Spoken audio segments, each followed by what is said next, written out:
Siaga, gerak. Berdoa mulai.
Baiklah, saya sudah ngambil absen siswa hari ini. Sebelum kita mulai materi hari ini, terlebih dahulu kita baca Al-Quran. Ada? Ada yang bawa? Silakan, bacakan Al-Qurannya.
tujuannya di dalam pembahasan materi ditugaskan untuk duduk berkelompok.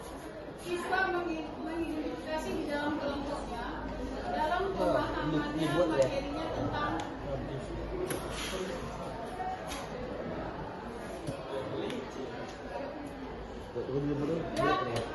masing-masing kelompok membahas bagaimana memahami konsep kata itu dalam Islam sesuai dengan kelompok yang sudah ditentukan kemarin, bahwa kelompok iman itu yang pertama, kelompok 1 membahas tentang apa? Iman dalam hati. Iman dalam hati. Kemudian kelompok 2 tentang berkaitan dengan lisan. Kelompok 3 iman yang berhubungan dengan perbuatan dan anggota badan. Kepada siswa, kalau yang kelompoknya sudah ibu bagi minggu kemarin, kita hanya pakai kelompok itu saja. Silahkan duduk berkelompok, kemudian berikanlah anggapannya bagaimana cara penerapan dari cabang-cabang yang sudah ditentukan dengan iman yang sudah ditentukan pada masing-masing kelompok. Silahkan duduk berkelompok. Berarti masing-masing kelompok silahkan memberikan tanggapannya. Hasil dari yang masing-masing kelompok ini akan bisa presentasikan nanti ke depan. Nilainya nanti presentasi itu tinggi, poinnya adalah termasuk siapa yang pandai membacakan yang sudah diterima oleh Adien presentasinya dengan baik, maka akan menentukan poin yang tertinggi bagi masing-masing kelompok itu. Nah, silakan dikerjakan, diberi tanggapannya masing-masing kelompok sesuai tema yang sudah ditentukan pada masing-masing kelompok. Kelompok 1 pun sudah disesuaikan temanya, kelompok 2 juga, kelompok 3 juga. Waktu kita berdiskusi hanya 20 menit, ya. Kepada siswa dipersilakan. Salah satu ciptaan Allah Subhanahu wa taala yaitu manusia. Manusia diciptakan oleh Allah Subhanahu wa taala dalam bentuk yang paling sempurna.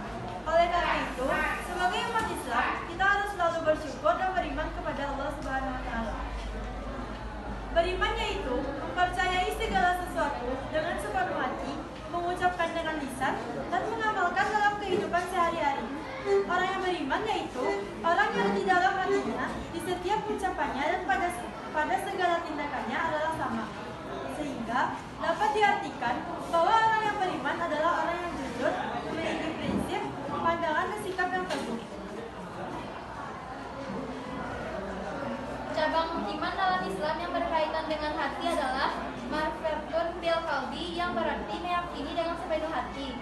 Cabang iman yang paling tinggi dan utama adalah perkataan la ilaha illallah dengan jujur dari hatinya.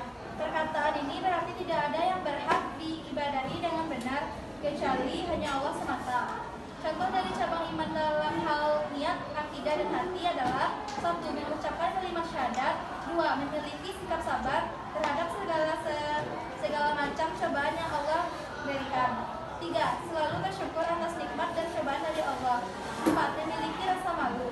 5. Memiliki sikap ikhlas terhadap segala ketentuan yang telah Allah tetapkan.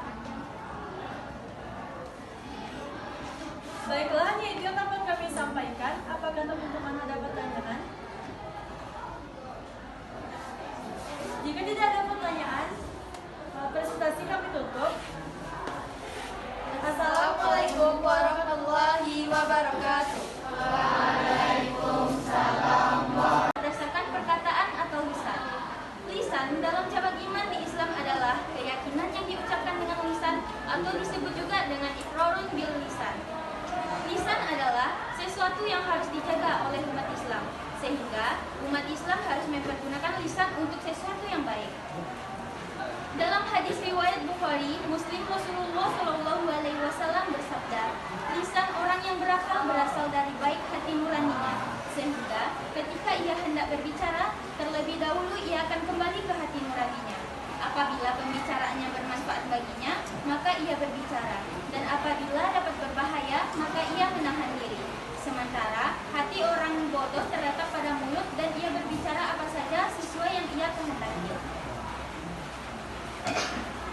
Cabang iman dalam Islam yang berkaitan dengan lisan atau perkataan mengacu pada tindakan atau pernyataan yang mencerminkan keimanan seseorang melalui kata-kata yang diucapkan.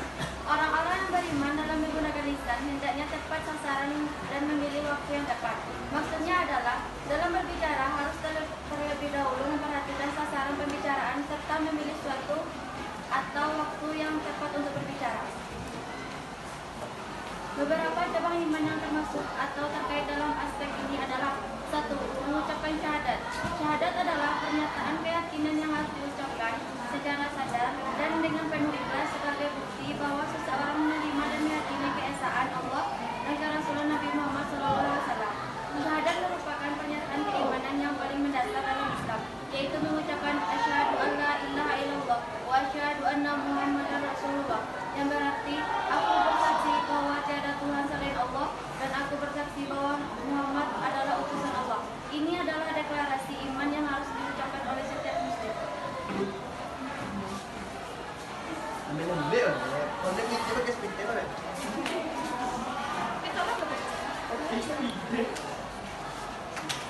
Baiklah teman-teman, itu adalah hasil diskusi kami. Apakah ada dari teman-teman yang ingin memberi komentar, saran, atau kritik? Baiklah, jika tidak ada akan kami tutup presentasinya. Wassalamualaikum warahmatullahi wabarakatuh. Baiklah teman-teman, itu adalah hasil diskusi kami. Apakah ada dari teman-teman yang ingin memberi komentar, saran, atau kritik? Baiklah, jika tidak ada akan kami tutup presentasinya. Wassalamualaikum warahmatullahi wabarakatuh. Waalaikumsalam warahmatullahi wabarakatuh. Tugas kelompoknya sudah selesai dan sudah dipresentasikan. Jadi kesimpulan di sini adalah bahwa beriman itu adalah suatu meyakini dan mempercayai sepenuh hati, diucapkan melalui lisan dan dibuktikan dengan perbuatan. Nah, apakah itu sesuatu hal yang harus kita amalkan? Contohnya saja, kita membuktikan bahwa kita ini adalah makhluk ciptaan Allah dengan meyakini dan mempercayai bahwa Allah itu ada, bahwa Allah itu esa, adalah dengan salah satu perbuatan kita yang pertama itu adalah taat beribadah. Itu adalah salah satu bukti yang nyata sekali bahwa kita sebagai generasi bangsa selain manusia cerdas harus memiliki iman dalam arti kata sesuaikan dengan perbuatannya. Dalam hal menurut kita sebagai siswa adalah sangat fokus sekali kepada pembentukan